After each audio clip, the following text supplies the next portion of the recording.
I didn't hit the thing. Boom! We're off with another episode of Booze Your Daddy, the podcast. I'm your host, Dr. Alan Snyder, here with my boy, Zach Elias, who all here see a leprechaun say, yeah! Yeah, that was funny, the leprechaun. I watched it. It's not a Phillies fan getting tased to long range, but it was very funny. Terrible, Zach. And it's not Ain't Nobody Got Time for That, which neither of us had the stones to put on our list. It's number one. It's really... I watched that again. We didn't have the plums for it. Very nice. It's number one. Booze Your Daddy, the podcast, back to our regular time, Tuesday, 8:30 Eastern. We're doing this Bad Larry live on Facebook and YouTube. Download the episodes on Apple, Spotify, Stitcher, iTunes, all the things. Today's episode, we got some fun stuff planned because this is going to be Zach coming off of a trip, me coming off a trip. We want to talk a little bit about our flying experiences, and then I have a doozy to talk about my recent trip to Staten Island. But Zach, before we can even get into it, what are we drinking for tonight's episode? We are drinking the beer I've never heard of that I found at the supermarket. Didn't know this was one of their products, but Valero Especial. It's from Spain. Never heard of it. Who knew? You had this thing? Spain. No, but that's not the regular one though. Spain has like a Jalisco, one something of them like that. But I've never heard of the. I mean, look, it's a Corona. We know it's going to be a Corona, guarantee. But it's Valero, so it's different. Have you seen Money Heist? Yeah, I did. Okay, I was obsessed with it, and it was always I don't think I did see it. I saw something else. Money Train. We'll talk about it, but Money Heist. I'll talk about Money Train all day with Leslie Snipes and Woody Harrelson. Yeah. Is it? That could be an episode right there. Money. Oh my god. Anyway, the Money Heist, it was in the advertisements because that was a Spanish show on Netflix, but that's not the normal one there. That is going to be a Corona, and you're going Corona NFL. What? NFL? No fucking lime? Oh, yeah. NFL is no fucking lime? You didn't make that up, or is that a thing that people do? That's a thing if you were ever in a fraternity, you would know. We couldn't drink Corona. You fucking Corona. We drank Beast and Beast Light if you were lucky. It didn't require a lime. It didn't have any fruit in it. No chance. We didn't go to some, Whistle Dixie school south of Mason-Dixon line. We're all drinking fancy beer. No. So you call me because Winn-Dixie? Yeah, exactly. I like our Beast cold. We wouldn't even use a fridge. Just put it out in the Western Mass snow. Cool it up right then and there. That is the best part of having an outdoor space. Like when you go skiing, you don't have to waste any space for the beer. You just put it outside. The terrace is just a big cooler. It's really, really good. What are you drinking? You're just going on. Rambling. Well, I got one more. Developing a thirst here. One more Baltimore beer. It is from the DeClaw Brewing Company. It's called Purple Passion Ghost Ale, brewed with passion fruit, blackberry, and sea salt. Zach, do you know why I have this? Purple Passion for the is you and that guy I saw on the subway today with his Maryland belt. I sent you a picture. He looked ridiculous. The guy was amazing. This basically is a Ravens beer. It's purple. It's got the Maryland shield on it. Release the Kraken, Zachy. Ray Lewis dragged his schwanz over the top. Now let's see what we got here. L'chaim. It's a Corona. And I got 5 more of these. Great. So you just traveled, and we were kind of saying, if we're going to talk about something when it comes to traveling, I'm sure you have gripes for days about your recent airport anything experience. I just don't like the airport. I don't like having to. I don't like flying in general. I don't have a clue. And you can go on about jet propulsion and how that actually works. I don't buy it. Catch a tailwind. I don't know. How do you take an apartment building made of steel, put it on its side, shoot it into the air, and it goes anywhere you want it to go? Makes no sense to me. It's huge. But I also don't get buoyancy. How does a penny sink but a cruise ship floats? Bananas. Sorcery. This is what you think about.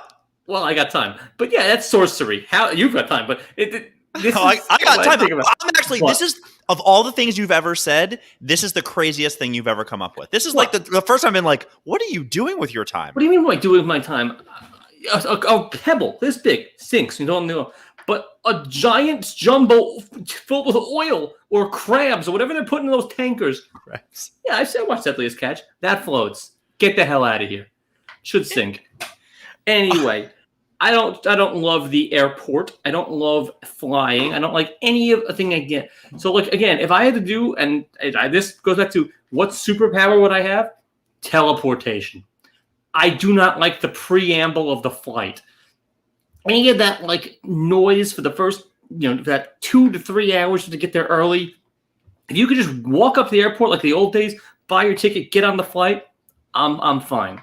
But what kills me when people say, "Oh, it's just a 2-hour flight." Bullshit. No, it's not. There's no such thing as a 2-hour flight. It's forever. 2 hours in the air. So yeah, going to Florida, we left at 11:30. I got home at 6:00. 2-hour flight. Exactly. I know somebody used to fly from Long Island to the University of Maryland. He's like, dude, it's like a 45-minute flight. I'm like, the time just to get there is forever. And so the reason I wanted to talk about this, and I'm curious of your thoughts, there was a incident this past weekend on a flight. There was a gentleman. His name was Stephen Jamar Duncan. Mm-hmm. So I don't think he was a member of the tribe. Did you hear about this? No. He was causing a ruckus in the cockpit. Not in the cockpit, sorry, in the airplane. So bad that the pilot had to get on and say, ladies and gentlemen, if there's any strong gentleman who could refrain this guy from doing whatever. Apparently, this guy had a full-blown mental breakdown and had to be physically restrained. I mean, there was all types of sounds because, of course, nowadays everybody just records it. Yeah, because the airplane can't, the staff can't do it because then they get sued. But the guy in the seat next to you does it. Oh, that's just two dudes fighting. And the guy, a flight attendant on another airline. So, like... See, he knows what he's doing. It's a payout. I think it was a work, dude. Yeah, exactly. He was a shill. What do you do in that instance right there? Of all the things that have happened in the last couple of years with... You remember, what was the Asian American Avenue? Guy got dragged through. Remember when he went limp, the doctor? You remember that? It's the best. I should do that. You should. It's great to freak out on an airplane. You get an undisclosed big sum of money to go away. What do you do if you were on that plane and this gentleman, Mr. Jamar Duncan, Stephen, what do? You sit there on your hands? Do you get up? Do you help do anything? I don't do much, but I probably engage in the fight yelling at him. If he's huge or freaking out, I'm probably not going to get my ass kicked on the way to a flight, but I have no problem jawing with him, It was to the point that I think he was celebrating the month of June. I heard a lot of like, oh, stop it. Oh, no. I mean, it would have been a hate crime if he would have jumped on, but it was pretty brutal, man. Yeah, well, if that's the case, you're in trouble. You can't go there. So, no, you just jaw at him a little bit and hope it ends. I hope someone else gets involved. But I would happily yell at him to, sit down and shut up because you're delaying the flight. The preamble was only getting longer. It was past that. It was the point that he was on the thing being like, hey. Are they in midair, though? No. Maybe. So he's actually, maybe. If he's not in midair, he's the worst because the time on the tarmac is just as bad. So you finally leave the gate and you think you're going to go in the air, but you're not. You're going to drive around in a circle for an hour and a half and then finally just, hey, we're number one for departure. Just pull away when we're ready to go. It's not rocket science. You pull out and you shoot it up. Is that the fuzz coming for you? I hear the sirens going off. That's on your end. It's definitely on your end. I have no idea where it is. No fuzz in Jersey? It's in the Heights up there, buddy. It is in the Heights. Next thing you do, Tony Soprano over there. All right, so I told you I had only flown 4 times. I actually counted pre 9/11. I do not remember going to an airport where there wasn't a deep cavity search. Oh, no, I used to fly all the time. Oh, I'm sure you did, Mr. Upper West Side. Exactly. It was easy. You'd walk in like you own the place. You'd get there a half hour before the flight. You'd check your bags. There was no line. Nobody was going anywhere. And the flights would leave if they weren't full. They didn't care. So you might have to get half a row to yourself. They didn't care. It was great. But, the post 9/11, the TSA is what kills the airport. It's that maze where you have to go through, but you don't get cheese at the end. You get interrogated. Thanks a lot. Thanks a lot, Bin Laden. That's the everlasting, the long-lasting effect of 9/11 is that we're going to get, as you get the cavity search forever. Get grilled. And we had a problem going to Florida. On the way back was actually quite easy. Going there, JetBlue couldn't find anybody's. You couldn't reserve or check in beforehand. It wasn't. The system was down. So fine, we get there. Then we get there, the system's down again. So for half the flight, we have to go to the line where the system's down. But we don't have time for this because we're running a little bit late. So I'm online with Zoe, and Jenna's scrambling because she's cuter and sweeter than me, so sometimes she can sweet talk somebody. By a lot. Right. So, of course, it's like 6:30 in the morning. I haven't had coffee yet, and I just can't. And what happens? Some guy with a necklace that says Russ, so we called him Russ, is just chatting me up, compulsive talking. He was awful. He's just like blathering. And I think he might have been a little spectrum-y, but like he was just nice. Spectrum-y? I don't know if that's a word. He might be a little bit nice enough. He's a nice enough guy, I'm sure. Like he might have friends and like a dog or something, but he was just the worst, insufferable. And his wife was running around. She was struggling. Jenna eventually got to cut the line. And like he's talking to us. They went to a security line. He's like 8 people in front of us, and the line fans out. And next thing you know, we're right behind him. So he's chatting me up again. I was sure it was me sitting. Do you not have headphones? I can't have headphones with my wife and daughter there. I can't just put them in front of him. That's what I do. That's just rude. That's déclassé. So I'd rather just engage this guy and give him like nonsensical snide answers and just eye rolls, which seems less rude. Oh, no way, dude. I am like I have headphones in, usually off. And but you'll put them in front of the guy, like in slow motion, like no. Yeah, it's going well. I hope like waiting. Talk to me. I'm like, oh wow, man, that is a crazy story. And then I'll look down at my phone and start to do the like. All right, I hope you have a nice flight, and hit nothing. Like, yeah, I got to listen to this great podcast. Booze Your Daddy. You should listen. I should have, I should have gotten on the loudspeaker and pumped us up, or just say, because then you would have been attacked like Mr. Duncan. Yeah, or I could have said, hey, I got to listen to Offspring. Haven't heard them in a hot minute. Got to go. Did you hear Offspring's rendition of the Joe Exotic song that they did? Yeah, I did actually. Fantastic. Way better. They're quite good. Now, I know you're too bougie to ever take Southwest, but are you aware how it works with the unreserved seats? I have never taken Southwest. Of course you haven't. I've never taken Spirit either, but... Yeah, me too. I've also never taken Spirit. Good God, man. I feel like you were still doing this. Yeah.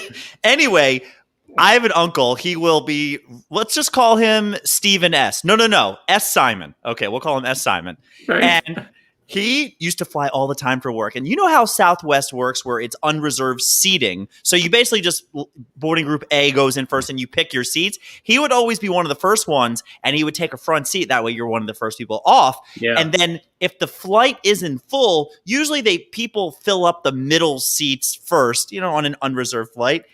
He used to take water and spill it on that seat. And then when somebody would come and go, oh, I'm sorry, somebody spilled water on this seat. He said he basically got the whole row to himself every time. Brilliant. You wonder how people get ahead? It's ideas like that. And speaking of getting off the flight first, people are mystified by the overhead compartment. Get your bag and go. They're like doing their taxes up there. I don't get why that line, once the door is open, is 20 minutes.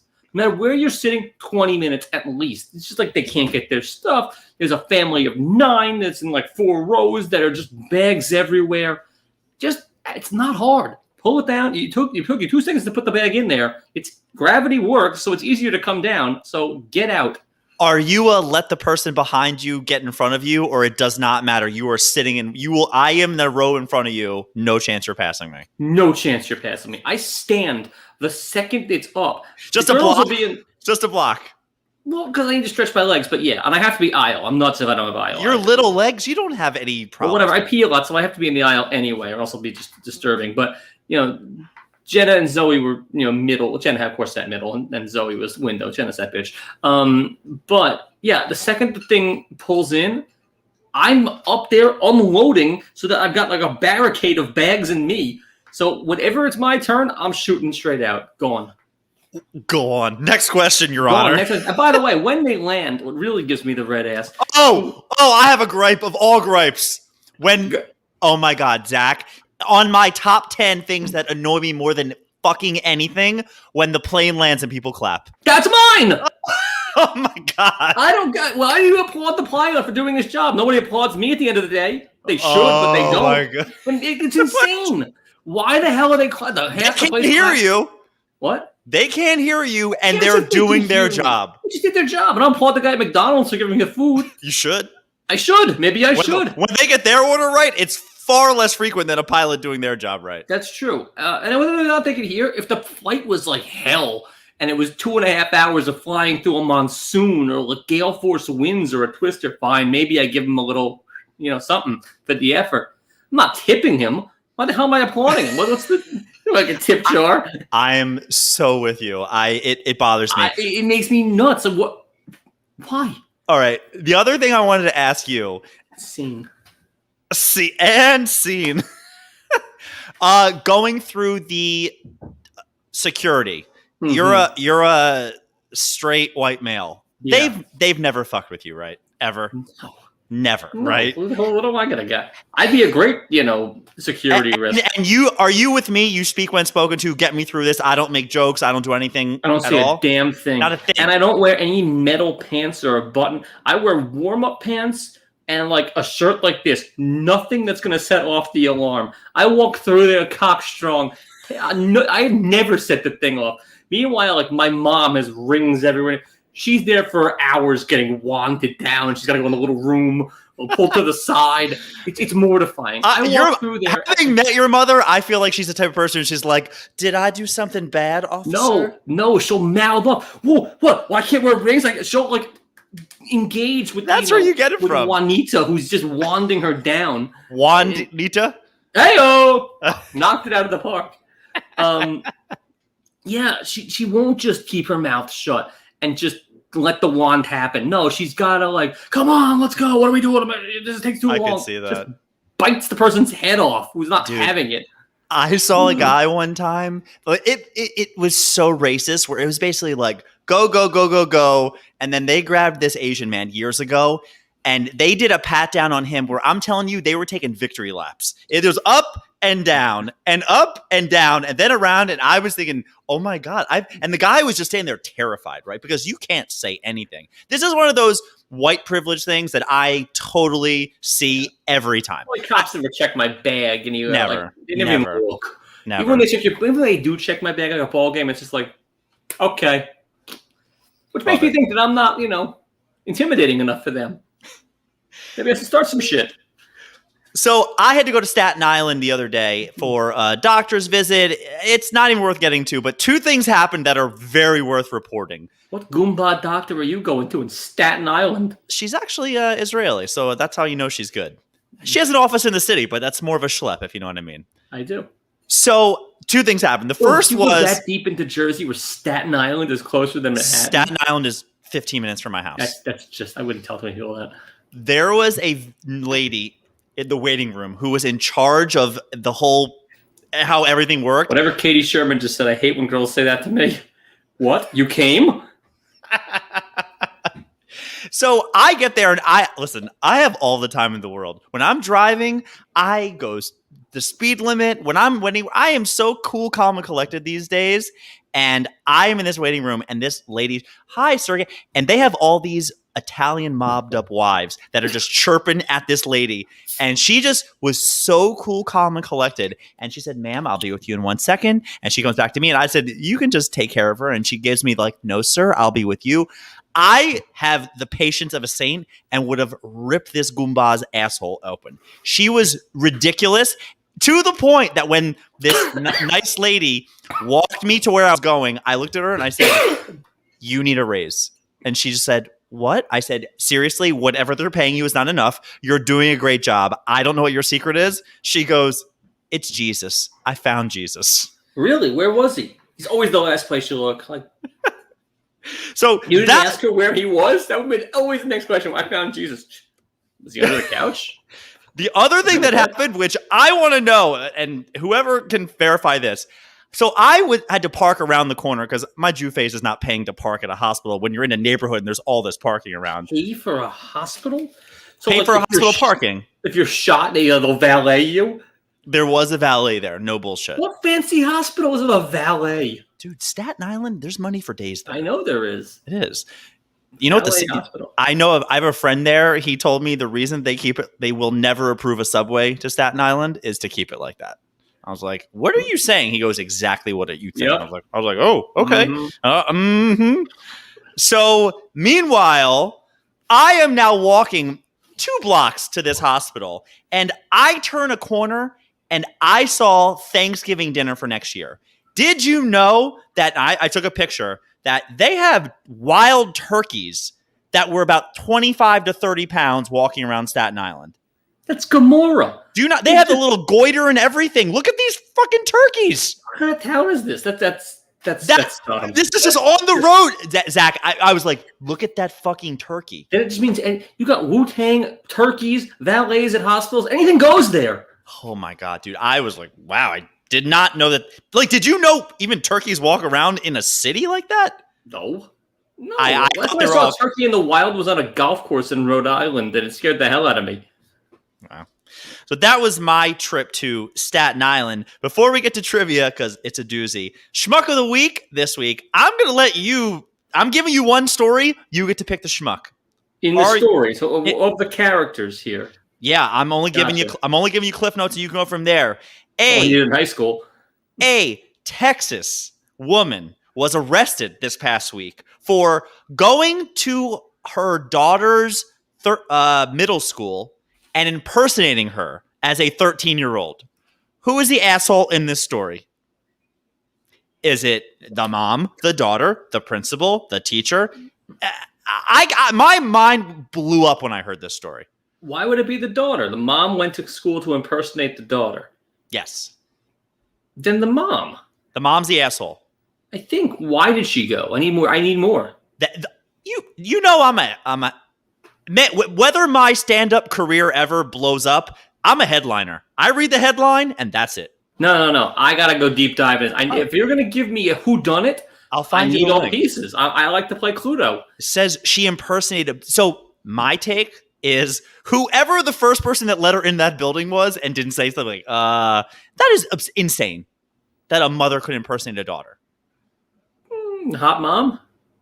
Ugly daughter? I'm not sure which one's which in the picture, but I'll send you the link. Send me the link. But yeah, I think it's the mom. Who has the energy to do that? He'll get all gussied up like a... Why? Why would you do that?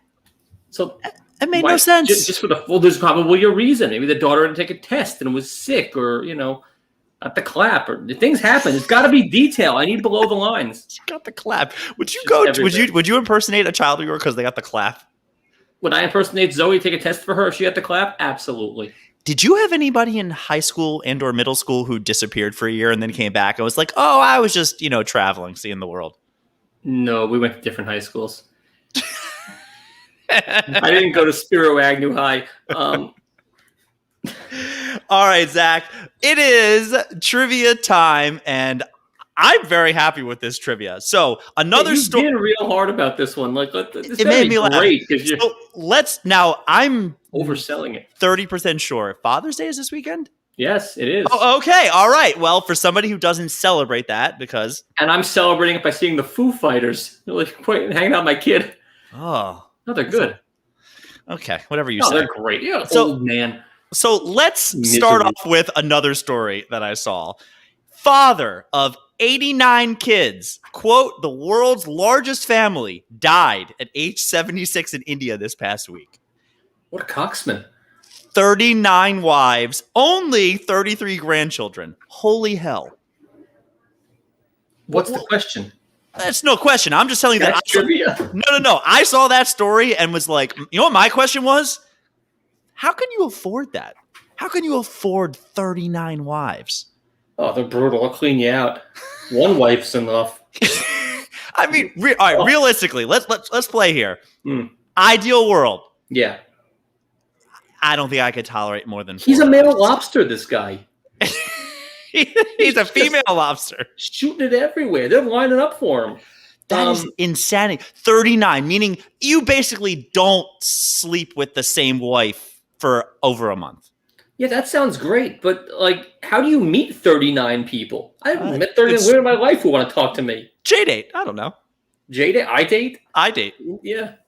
Not bad. If it doesn't exist, we should invent it. I saw a stock trading today, JD.com. What do you think that is? JD is a publicly traded company? JD.com. What do you think that is? JD.com. Juvenile delinquent? Okay, I thought it was something for lawyers. Yeah. Yeah, no. It's China's largest online retailer. How about that? I also thought it was JD. I was like, wow, JD is a publicly traded stock? Pretty good, yeah. All right. Well, when I saw this story, it made me go, wait, is Father's Day this weekend? So I am going to be testing your Father's Day, people that are fathers, knowledge. So this is essentially like Maury's show right now. Who's not the dad? Question number 1. Great. Unfortunately, this rider's journey came to an end in 2021, leaving behind 15 kids. Rider? When asked about his ability to reproduce... Writer or rider? Can you just let me finish? Okay. When asked about his ability... Get the D out of your M. When asked about his ability to reproduce, he was quoted saying, "I'm super potent." Rider. R-Y-D-E-R. Rider? I'm super potent? Do you not know that? He died in 2021, Zach.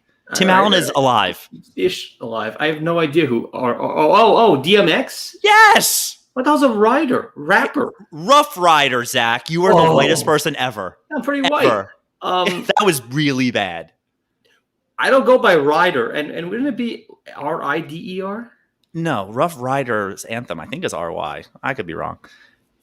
Look, all right. I got it eventually. I was trying to give you a hint there, but I will just segue towards my father's terrible dad joke, which he didn't make this up. Is the optometrist joke?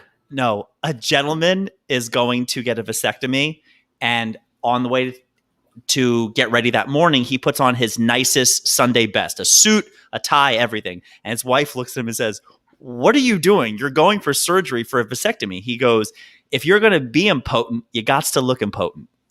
That actually makes me laugh. I think that's pretty good. Question the second. Speaking of suit and tie, gone are the days people dress up to go on an airplane in a suit and tie. Everybody there looks homeless. Look disgusting on that plane. The unhomed. Yeah, we all look gross. Wait, who gets dressed up for a flight? In the old days, they used to look like you get like a suit and tie. They wore that at the beach, though. That had nothing to do with anything. Stewardess with the little pillbox hat, stopping you mid-flight, give you a little fluffer. It was, the golden age of aviation. When they were stewardesses and a Stoke and a pancake? Yeah. I had two guys on the way back who were both actively celebrating this month. Those are my stewardesses. Their birthday is in June? Are they Capricorns? And they both gave me a little fluffer to perk up the flight. Go on. Question number 2. Question the second. Dwayne Lee Chapman, an American TV personality on A&E, had 5 wives. 4 he divorced. The last one died. He had 12 kids. What is his TV persona? Dwayne in A&E? Dwayne Lee Chapman. By the way, in case you haven't figured out, I'm going for ridiculous stories. Yeah, I got that. They're all ridiculous. Who the hell is Dwayne Lee Chapman? I'll give you a hint. His profession is a bail bondsman. Oh, like that dog, the bounty hunter guy? Dog the bounty hunter is correct. Would you have known his real name without the Google, or are you that? No, I would have gotten the A&E. Yeah. Oh, Samantha knows it. Good for her. All right. Life well wasted. This one's a hard one. They're all. Go on. Question number 3.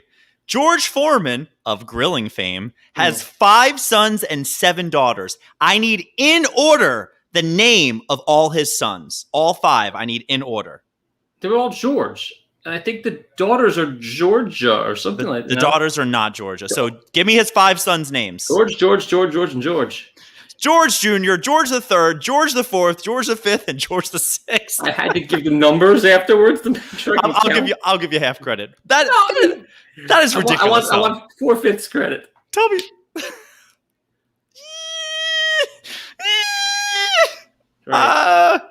And that was our last episode of Booze Your Daddy. Yeah. Question number. Now it's yours. Buddy. You've been great. Question number 4. This former Steph Van Conaway back next week. That's it. Sorry. This former Seattle Supersonic has 7 illegitimate kids. Gotta be Sean Kemp. 7 different baby mamas. I'm gonna throw you a curveball with Detlef Schrempf. He is prolific. It's gotta be Sean Kemp. It is Sean Kemp. Where Gary Payton it could have been. The glove, no chance. Does he glove down there too? None of Takes them it are. with him. Zach, I think in my life, I had one high-end the sneaker game is very big these days with your Yeezys and your Kyries and your LeBron. I had Sean Kemp's. I can't tell you much about them. They were green. They had they might have been the nicest pair of shoes I ever had, and I love them. That is the last. No, but I might look online for a pair. They were fire. They were fucking awesome. We'll see if you can get a Detlef Schrempf to throw in as a. I'm sure he had a shoe in Germany. Alrighty, and like hit green swastika on there, whatever he was into. Him and Dirk. Exactly. The last question number 5. This comedian has 10 children, including one with baby mama Scary Spice. George Lopez. What is this, Hollywood Squares? You just say a ridiculous answer? Random select. That's exactly what it is. Delirious. Tom Rickles for the block. Raw. Eddie Murphy, really? Eddie Murphy is correct. Scary Spice and knocked her up? Yeah, and then she had a kid with somebody. Or no, he had kids after that. He's got a bunch. There's a lot of little Eddie Murphys running around. 10. There's more than 10. There's 10 that are on record. I cannot believe it took you that long. Every single question here, I wanted to say just on record. You don't think DMX has more than 15 kids? I can't everyone on this list might have more than 15 kids. Sean Kemp's got them all over. Absolutely. Him and Dominique Wilkins are running tally. Terrible, Zach. All right, man. Closing thoughts before Father's Day? Anything you want to wish? Happy Father's Day to everybody. It's a good time, I guess. I'm playing softball, then having brunch, then going to see Foo Fighters. What are you doing Father's Day? Not a damn thing, but we're hanging out Monday night at the Braves game. Yeah, doubleheader. One of them's going to be DeGrom. Oh, I might say both of them then. I think it's going to be the first one. You were going to leave? But you have nowhere to be tomorrow, the next day. It takes forever to get back, dude. Who cares? You have nowhere to be Tuesday. I know. Staten Island? Tuesday, we're recording. I got to be back here and rest it up. Right. You do it live in the Met game. The Cubs win. Cubs win. Yeah, hope they don't. All right, people. Booze Your Daddy, the podcast. Make sure you download, hit the subscribe, hit the like, tell a friend, share the video. Daddy loves you. Mwah. Delish. Mean it.